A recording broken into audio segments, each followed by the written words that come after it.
LifeLock, how can I help? The IRS said I filed my return, but I haven't. 1 in 4 tax-paying Americans has paid the price of identity fraud. What do I do? My refund, though. I'm freaking out. Don't worry, I can fix this. LifeLock fixes identity theft guaranteed and gets your money back with up to $3 million in coverage. I'm so relieved. No problem. I'll be with you every step of the way. 1 in 4 was a fraud-paying American.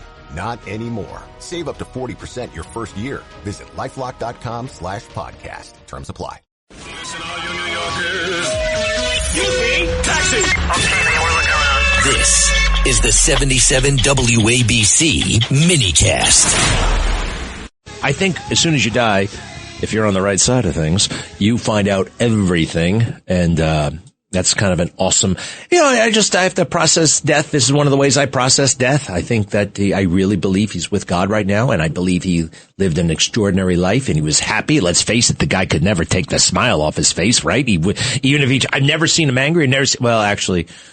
Yes, I knew he was capable of anger. He's a human being, and we bonded. I told you, we bonded over, of certain things that weren't like, certain things in the news industry that happened, and I can say we were friends, and I liked him a lot, and New York liked him a lot. You want to hear a little clip of him doing the news? Yeah.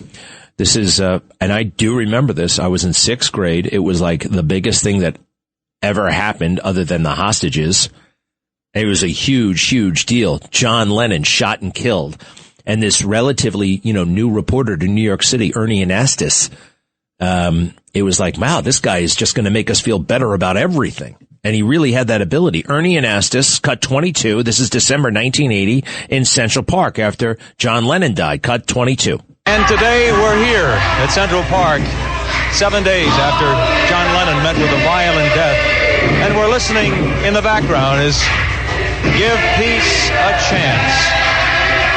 And that's what they're trying to do today in remembering John Lennon. What we are going to do is we're going to take a break. We're all going to take a break. And we're going to think in our own way.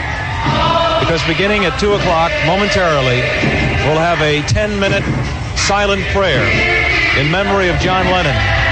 That being the request of his late wife, Yoko Ono. Bruce Morrow, who is a very well-known personality in New York, affectionately known as Cousin Brucey, has joined us here this afternoon. And just for a moment, we don't have very much time, Bruce, but you remember the Beatles. I mean, you were instrumental in their happiness and their success here in New York City. I never thought that we'd be coming to this place that started a lot of happiness for a lot of groups, and this is a very sad day. Hey, stop for a second. 10-minute moment of silence. You could never pull one of those things off today. No. But that was very nice. You heard him there narrating the events. The late John Lennon, Yoko Ono, the widow. You want to hear this? Here he is doing the news, doing a special TV event during the 4th of July. Let me see here. Cut 20, if you don't mind. Cut 20, and I think there's a sponsor that they mentioned right off the top. Cut 20. This Eyewitness News Brief is brought to you by Baskin-Robbins. Good evening. Coming up tonight on Eyewitness News, right after Liberty coverage, we'll have live reports from all around the town and views of New York Harbor from our blimp. We will be live at Governor's Island with a behind-the-scene look at tonight's big show. We will also be live from Battery Park, where thousands of New Yorkers gathered to watch the relighting of the Statue of Liberty, and we'll also have a live report from a yacht in New York Harbor where people paid $1,000 to get on board. All right, on another part of this weekend's festivities is the big concert in Central Park. We'll have a preview for you, and we'll give you the complete rundown of tomorrow's events. It is going to be an incredible 4th of July. We'll have coverage, Eyewitness News. All right. That was a big event, by the way. That was the centennial of the Statue of Liberty. Look, he looked great. He sounded great. He understood New York. He understood people. And he was like the MC of the city in a way. And I know he leaves behind his wife, Kelly, and 2 kids, 82 years old. You know what? It is a bit young these days. You know what I mean? Anything below 90, I'm a little bit like, I think people should live to be at 90 at least. So it's a little bit younger than I would like, but I know he triumphed in life, and I know he triumphs in death. And I'm glad I knew him. Glad I got to know him. Icon. I remember when he interviewed my dad in 1992, shortly after my father became commissioner. And in fact, the day he became police commissioner, It was live in studio. We were thrilled. One of the first things I asked him about, when he became police commissioner, wow, what was Ernie Anastos like? You got to meet Ernie Anastos. It was like such a big deal. Anyway, thoughts, James Flippin? Well, it was really a pleasure that I got a chance to meet him working here at 77 WABC. He's a guy who I grew up watching as a anchor on Fox 5, that era of his career. And I also previously worked at WOR, where they used to air the Positively Ernie series, and that was also airing here right up until yesterday. So, a guy who, just salt of the earth, great guy, great storyteller. Like you said, that smile, just all I can picture right now, and he'll be missed. How did he die? Do we know? Well, they said pneumonia. I know that he'd had some health battles in recent months. But, that's what they said. I think it was at the hospital. So we anchored together during the Hurricane Sandy. They put us together a couple of times. It was fun.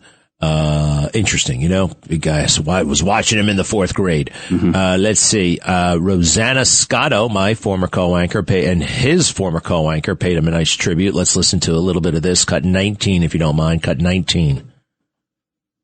I have some sad news to report. Legendary New York news anchor and our former Fox 5 colleague Ernie Anastos has passed away. Ernie's career spanned multiple decades. He came to New York in the late 70s, where he anchored the news at multiple local stations. That's right. And he came here to Fox 5 in 2005, where he worked for 15 years before leaving in 2020. Rosanna Scotto takes a look back at his career. Our first inductee this evening is a legend in New York television, Ernie Anastos. When you think of New York television news, you think of Ernie Anastos. Good evening to you. I'm Ernie Anastos. I'm Rosanna Scotto. His journalistic career spans more than 3 decades. I'm passionate about my work. I love what I do. Ernie's passion for broadcasting has made him a fixture in New York journalism. This is the 5 o'clock Eyewitness News with Ernie Anastos. I'm Ernie Anastos, and tonight we are live. Now he's home right here at Fox 5. Fox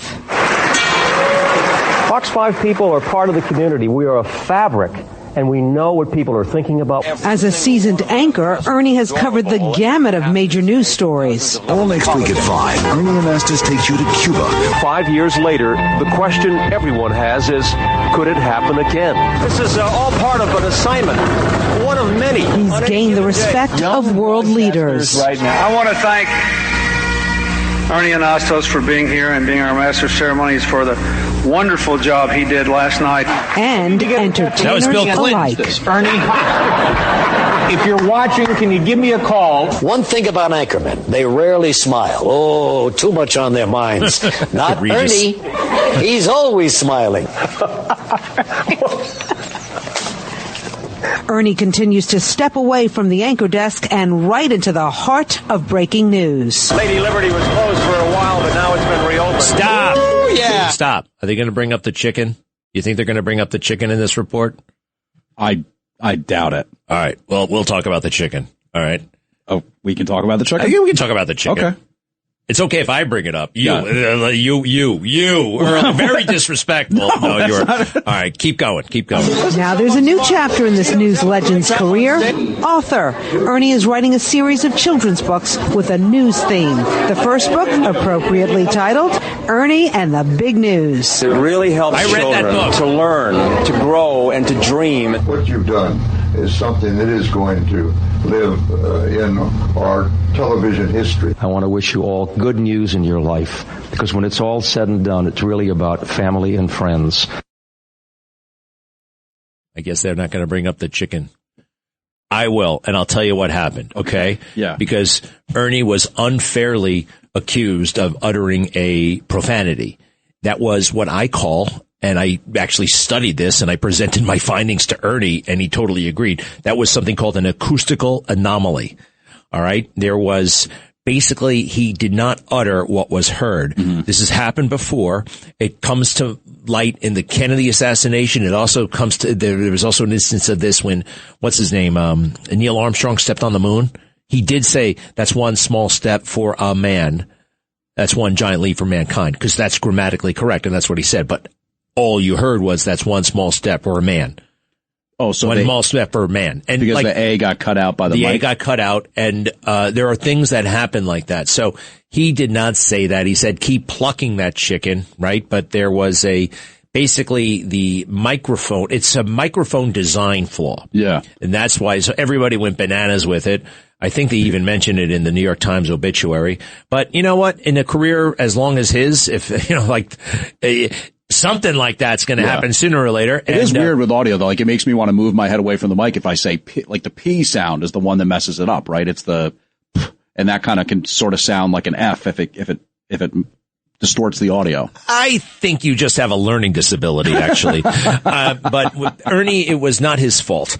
It was not a speech impediment, perhaps. I see. Well, you called me Pippin the other day, and P and F, maybe it's just sort of like one of those where you mix it up sometimes. Did I really? I don't remember. Let's see here. Do we have to sit through the entire 10-minute moment of silence? Let's skip a little bit. I want to go back. Can you go back to where we were in the report from Central Park about John Lennon? Go ahead and pick that up if you don't mind. Pretty please. Super duper extra cherry on top. Today we're here at Central Park, 7 days after John Lennon met with a violent death, and we're listening in the background is Give Peace a Chance. And that's what they're trying to do today in remembering John Lennon. What we are going to do is we're going to take a break. We're all going to take a break. You know what happened also on TV? You know what happened? A lot of people were jealous of him, James. A lot of people were jealous of him. He made $2 million a year. And one of those people was me. Mm-hmm. Oh, man. Yes. He made $2 million a year in 1992. It's like $20 million today. It's like CNN money. He owned radio. They don't pay that kind of money. No? Oh. He owned radio stations. He had a lot of other things going on, real estate, and a great lover of life. I'll never forget, we went to dinner, and I actually learned a lesson with this. Guess what we did? We split the bill. I was a little bit. Were you miffed by that? I wasn't miffed. I kind of admired it, to be honest. Uh-huh. Because, you make all this money, you know what I mean? Yeah, I know, but we're two colleagues here. We're two professionals. You didn't have to say this, and this is what I processed. Oh, so you think it would have actually been a little bit patronizing if he was I don't know. It just I thought it was, and then I read once that Peter Jennings, when he got out of the cab, he would, he'd tip 15%. Here's a 50, you know what I mean? So the cab driver goes around for the rest of the day saying, yeah, Peter Jennings is a great guy. No, he's a man. He's running the business here. He's, you know what I mean? Serious man. They don't just throw their money all over the place. So, I wonder if Lou Leone is going to have the nerve to go to the funeral. Lou Leone kind of was not a good guy to Ernie. Mm-hmm. I wonder, my advice would be to stay away. Stay away. He was no fan of Lou Leone. Now, Lou, after I'm dead, can do whatever he wants. I don't care. But, no, and Lou served his purpose. Lou, whatever. I think he was gratuitously not nice to Ernie. I think there was some tension there, and whatever that happens. It's part of life, right? Not every boss is going to be in love with you, right? It's all part of the test, the part of the game of life, I should say. Charlie Kirk's accused assassin is in court. Was it always this complicated prosecuting somebody? I don't remember, but the guy who shot and killed. What president came before Teddy Roosevelt? McKinley. Okay, yeah. The guy who shot and killed McKinley, they had the trial like in 2 months, mm-hmm. and they put him to death like 8 months later. Mm-hmm. Well, there's some weird thing with the I guess the guy's name I think is Tyler Robinson. That particular case is being disputed in terms of like the prosecutors who knew somebody who was at the event, like the prosecutor's cousin was at the shooting or something like that. So I think that's the holdup here. They're saying it somehow is like a potential conflict of interest. I thought they ruled. I don't know. They already ruled on that. How much more evidence do you need? But it definitely delayed it, even if it didn't. This guy is guilty. His own parents know he's guilty. All right. I know you got to have a trial. I know you got to do all that stuff. But this hearing and that hearing and the preliminary to the preliminary and the. Well, the internet conspiracy theorists wouldn't want to hear you saying that. They would say that's a rush to. Judgment. I want due process, but I think there are just way too many preliminary. Judge in Kirk case weighs media access. Hasn't they figured this one out? I'm serious. We have overcomplicated everything. Everything is overcomplicated right now, overly complicated. And I don't know why. It's possibly, you know what? It's the phone, it's email. You know, your boss can weigh in on everything. This judge, you know, he has got to worry about the Court of Appeals. The Court of Appeals got to worry about the state Supreme Court. The state Supreme Court's got to worry about the U.S. Supreme Court and the appellate court and the appellate division and the district division. It's, you know, it shouldn't be that complicated. We're taking the humanity out of everything. And you know what? I mean, artificial intelligence is going to do that soon enough. We all should have agency. We all should have leeway. We all should have a little bit of judgment. A judge is a judge. Let him judge. You hear about all those mandatory this, mandatory that. I have to sentence you. I'm sorry. I know you crossed the street illegally, but according to this, I have to sentence you to 20 years in jail. Yeah. 3 strikes and you're out. Well, I mean, that's lawmakers taking power of the situation, I guess, or over the situation. Van Halen. You'll never find a black person at a Van Halen concert. Ever? Yeah. Ever. That's never happened. It's never happened before.